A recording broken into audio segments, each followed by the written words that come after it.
Nou vriende, ons groet u weer in die wonderlike naam van die Here hier by die begin van nog 'n nuwe week.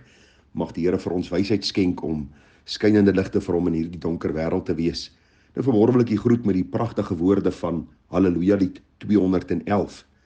Daar in Halleluja lied 211 staan daar: ek het 'n vrede, 'n bron van verheuging, 'n vrede wat die wêreld my nimmer kan gee. Ontvang dan gelowig die heerlike gawe van Jesus die Heiland. Hy bied u die vrede. En dan die koorgedeelte: vir u reis my sigte, vir u reis my bede. Ek pleit by my Heiland gedurig vir u. So pragtige lied. Die 5de vers sê: as eens die Heiland in liefde u getrek het, vertel dan aan almal hoe dierbaar hy is, en bid dat hy ander verdwaaldes ook toebring.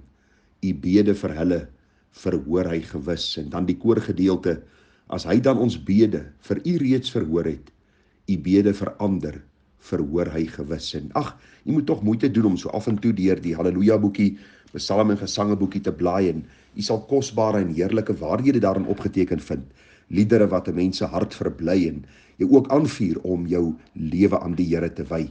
Nou vriende, ons is besig met die gelykenisse en ons onderbreek van tyd tot tyd die gelykenisse met vrae wat mense vra, en ek berei 'n boodskapie voor daaroor, probeer bietjie vir u inlig oor wat in ander mense se harte aangaan, en dan beantwoord ek heel moontlik ook vrae wat in u hart is. Maar tans besig met die gelykenisse, en vanmôre gaan ons bietjie kyk na Matteus 13, die gelykenis van die verborgde skat. En ek gaan 'n paar verse vir u lees, en dan kom ons by die oordeenking van vanmôre uit.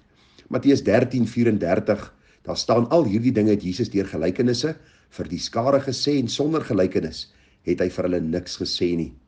Vers 35, sodat vervul sou word die woord wat gespreek is deur die profeet: ek sal my mond open deur gelykenisse. Ek sal uitspreek dinge wat verborge was van die grondlegging van die wêreld af. En dan kom ons by vers 44, en daar staan verder: is die koninkryk van die hemele soos 'n skat wat verborge is in die saailand, wat 'n man kry en wegsteek, en uit blydskap daaroor gaan hy en verkoop alles wat hy het en koop daardie saailand. Ag vriende, watter kosbare gelykenis. Dis een vers. As jy verder lees, is daar nog gelykenisse wat volg wat in dieselfde trant is, maar gaan ons vanmôre net kyk na hierdie 44ste vers. Die koninkryk van die hemele is soos 'n skat wat verborge is in die saailand, wat 'n man kry en wegsteek, en uit blydskap daaroor gaan hy en verkoop alles wat hy het en koop daardie saailand.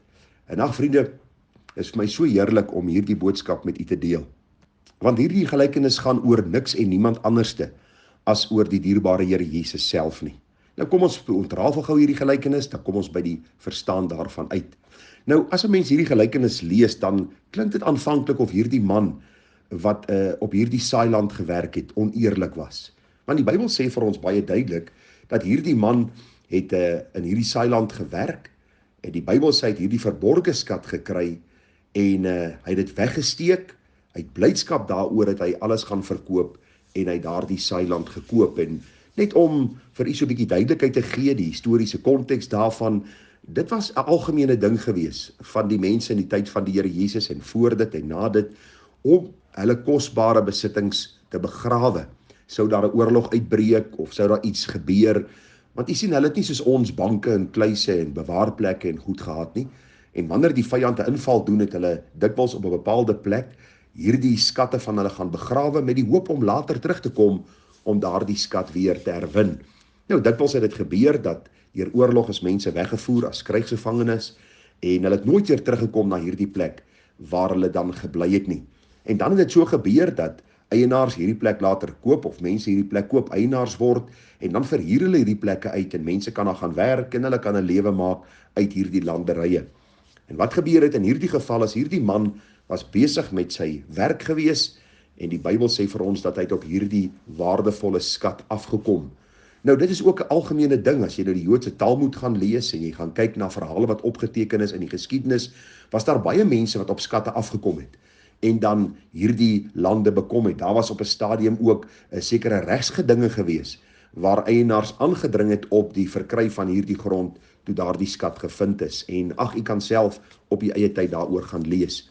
Waarby ons wil bepaal, is by hierdie besondere gedeelte, en wat die betekenis daarvan is, en wat Jesus vir ons wil kom leer. U sal onthou ek het vir u gesê dat 'n gelykenis is 'n aardse storie waar alledaagse dinge gebruik word om 'n hemelse boodskap tuis te bring wat ook effek op my lewe hier en nou het. En hierdie is vir my een van daardie besondere verhale. En kom ons breek hom op in 3 kortpunte en ons kyk bietjie wat hier gebeur. Die eerste ding wat ek raak gesien het hier is dat die man was besig met sy alledaagse dagtaak. En dit is so vriende dat die Bybel vir ons baie duidelik sê dat die mens moet werk en hierdie man was besig om te werk in hierdie saailand wat hy heel moontlik gehuur het om daaruit 'n inkomste te genereer. Nou die Bybel sê vir ons baie duidelik dat werk nie 'n vloek is wat oor ons gekom het nie, maar alreeds toe die mens geskaap is, nog lank voor die sondeval, het die Here alreeds vir hulle gesê dat hulle die tuin van Eden moet bewerk en bewaak. So dit is belangrik om te sien dat werk nie 'n straf is van God nie, maar werk is 'n eer wat vir die mens gegee word, 'n eer wat ons aangedoen word om dan ook met ons eie hande te werk, om 'n inkomste te genereer, sê die Bybel, sodat ons weer vir die werk van die Here kan gee en vir ander mense wat gebrek het, vir ons familie en ons gesin te sorg en ook so die Here te verheerlik. Ons weet, na die sondeval het daar bietjie moeite en verdriet ingekom. Die Bybel sê dat die aarde dorings en distels sal voortbring, maar hoe dit ook al mag sy, hierdie man was besig met sy alledaagse dagtaak gewees. Die Bybel sê vir ons dat hy hierdie skat op 'n manier gekry het. Ons weet nie of hy 'n ploegskaar gehad het en 'n os voor gehad het en besig was om te ploeg en toe hier vasgehaak het en getrek het en hierdie skatkis het uitgekom nie. Ons weet nie presies wat hierdie skat behels nie. Maar die Bybel sê vir ons, toe hierdie man hierdie skat kry, was daar onmiddellike blydskap by hom gewees. Hierdie blydskap was so oorweldigend dat hierdie man gegaan het en alles verkoop het wat hy besit het. Nou ons weet nie wat hy gehad het nie, maar die Bybel sê hy het alles verkoop. Heel moontlik sy eie huis verkoop, hy het heel moontlik van sy besittings verkoop, heel moontlik goed verkoop wat vir hom van belang was, miskien van sy diere, ons kan nie sê nie. Maar al wat ons weet, dit was vir hom so kosbaar en hy was so bly geweest toe hy hierdie skat gekry het, dat hy alles denkbaar opgegee het, prys gegee het om hierdie skat te verkry. En nou kom die Bybel en die Here leer vir ons baie duidelik, vriende, dat hierdie gelykenis gaan oor, en ek lees net weer vir u, die koninkryk van die hemele is soos 'n skat wat verborge is in 'n saailand. En hierdie koninkryk van die hemele gaan oor niemand anderste as die Here Jesus Christus self nie. U sien, hy is die liefling van die hemel wat na hierdie aarde gekom het. En wanneer ons in ons alledaagse lewe, in ons alledaagse omgang met mense, in ons werksaktiwiteite, net bietjie mooi sal luister en net bietjie mooi sal kyk, sal ons ook sien hoe hierdie skat oor ons pad kom. Dit kan kom, vriende, op ondenkbare maniere, onverwagste maniere, miskien 'n boodskap wat jy oor die radio luister. Dit kan miskien wees 'n oordenking soos vanmôre wat jy na luister. Dit kan miskien wees iemand wat met jou gesels oor die Here Jesus Christus. Dit kan miskien wees 'n boek wat jy lees. Maar hoe dit ook al mag sy, wanneer jy by hierdie skat kom, die Here Jesus Christus, die gestuurde van die hemel, die liefling wat na hierdie aarde gestuur is, om dan ook vir ons sondes te sterwe, dan het ek en jy nodig om reg te reageer. En vriende, die gebed van my hart is, dat my en jou reaksie sal wees soos hierdie man, wat in hierdie saailand geploeg het. Jy sien, ons moet bereid wees om alles prys te gee, ter wille van Christus. Ons moet met mag en mening besit neem van hierdie hemelse skat, die Here Jesus Christus. Waarom? Want jy sien, hy is nie net vir die hier en die nou nie, maar ook tot in alle ewigheid sal hy ons Heer en ons meester bly. Hy is meer werd as goud en meer werd as silwer. Hy is meer werd as alles wat op aarde vir ons gegee kan word.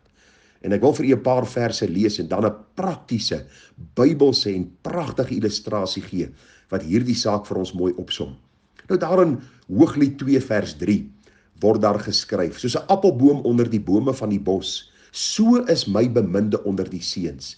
Ek het verlang om in sy skaduwee te sit en sy vrugte is soet vir my verhemelte. As jou lewe vanmôre stikkend is, as jou lewe vanmôre niksseggend is nie, as jou lewe vanmôre gevul is met sonde en die gevolge van sonde en die hartseer ellende van sonde, dan wil ek jou vra, kry hierdie prentjie in jou kop, sien hierdie saailand, sien hierdie man wat hierdie skatkis dan vind en hoe hy alles gaan verkoop het om hierdie skat te verkry, en sien dan ook die Bybelse toepassing dat hierdie skat niks en niemand anderste as Christus is nie. Hy het juis gekom om te soek en te red die wat verlore is. En die Bybel sê dat hy is die een wat vir ons skadu gee in hierdie sonder betuisterde, bose wêreld waarin ons onsself bevind. Hooglied 2 vers 16 sê, my beminde is myne, en ek is syne, wat herder is onder die lelies. En dan Hooglied 5 vers 8 en 9, ek besweer julle, dogters van Jerusalem, as julle my beminde vind, wat sal julle hom vertel? Dat ek krank is van die liefde. Wat is u beminde meer as 'n ander beminde, o skoonste onder die vroue? Wat is u beminde meer as ander bemindes? Dat u ons so besweer. En dan die antwoord, my beminde is skitterend wit en rooi, uitnemender as 10.000. En dit is my so pragtig, vriende, dis 'n mooi opsomming van hierdie gelykenis, is dat die oomblik wanneer jy by Christus uitkom, kan jy ook sê, hy is my beminde.